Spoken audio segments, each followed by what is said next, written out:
guys! Welcome to our channel. Ayan, ngayong araw ay pag-usapan natin ang aking biometrics experience. Ayan, kagagaling ko lang nag-biometrics. Ayan guys.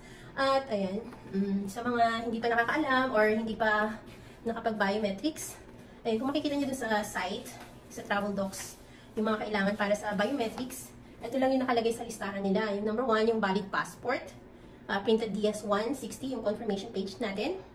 At ang ating printed appointment confirmation page. So, ayan guys. Tapos, meron pa yung sa mga children below 5 years old.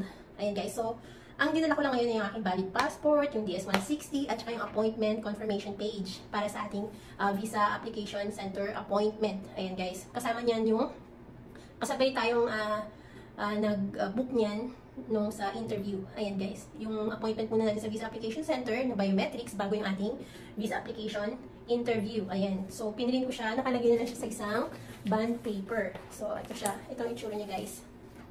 Ayan. Pagkatapos, ito ang ating DS-160. Tapos, ang hindi nakalagay dito sa listahan ng ating mga kailangan dalhin ay ang K1FTP. So, guys, especially kung wala kayong kasamang magta-travel para sa inyong biometrics dito sa Parcal, kailangan yung dalhin ang K1FTP. Ayan guys, importante pala siya. Kahit wala siya dun sa listahan, kaya hindi ko siya nadala. Buti na lang at malapit lang itong tinutuluyan ko.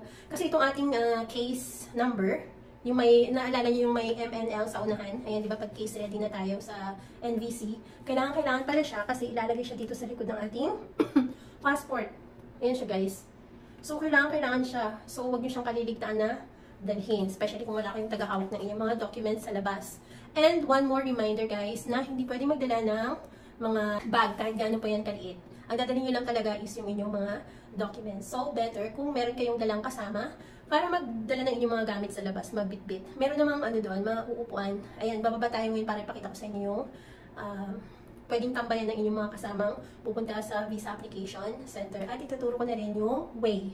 Kung halimbawa naghahanap naman kayo ng inyong mga accommodation, dito kayo sa Hop-In Hotel, Asiana City. Dito lang siya. Opposite road lang yung ating visa application center, yung Parcal Mall. Kasi nasa Parcal Mall po yung ating visa application center sa 3rd floor. Ayan. So, 7:30 yung aking appointment. Pero maaga akong pumunta. Buti na lang at maaga akong pumunta kasi hindi ko dala itong K1FTP. So, ang napansin ko lang sa lahat ng ating pupuntahan, medical, biometrics, saka sa interview, kailangan yung ating K1FTP kahit wala siya dun sa listahan. So, yun guys, buti at nagkataon na malapit lang itong aking tinutuluyang hotel. At saka, mabilis lang yung biometrics. Matatagalan lang tayo talaga sa pila. Ayun, mahaba yung pila kasi umuwi pa ako kaya napunta na naman ako sa dulo. Pero ang pinaka-unang pilahan talaga sa baba, check yung documents. Pero yung babae nag-check ng documents ko, hiniwalay pa niya yung iba kong documents. Sabi niya, ito lang ang kailangan mo doon sa loob. Bago binigyan niya ako ng pink na ticket. Ayan, may pink ticket siyang binigay. Tapos ito lang sabi niya, kailangan mo doon sa loob yung DS-160 at saka yung appointment confirmation. Tapos pagkakit ko sa taas, another pila na naman yun, hinanap naman yung K1FTP kasi kailangan yung ating case number, yung Manila case number. Ayan, yung may MNL nga sinasabi ko. Kung memorize mo naman siya, okay. Kailangan memorize mo lang yung first 6 digit.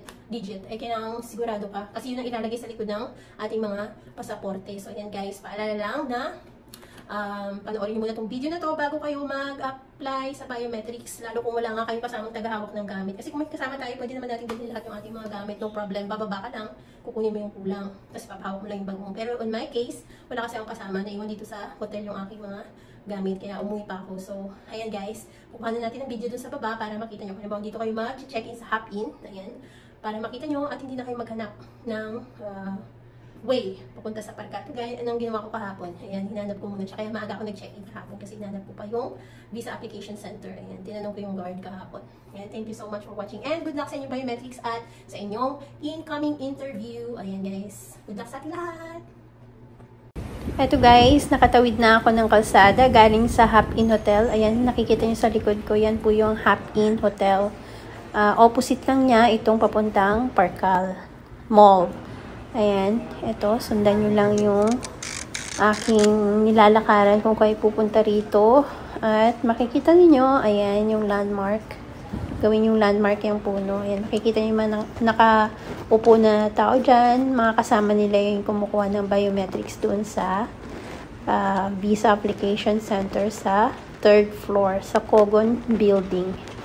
Ayan, marami sila guys. Yung iba dyan, yung mga tapos na rin kumuha ng biometrics.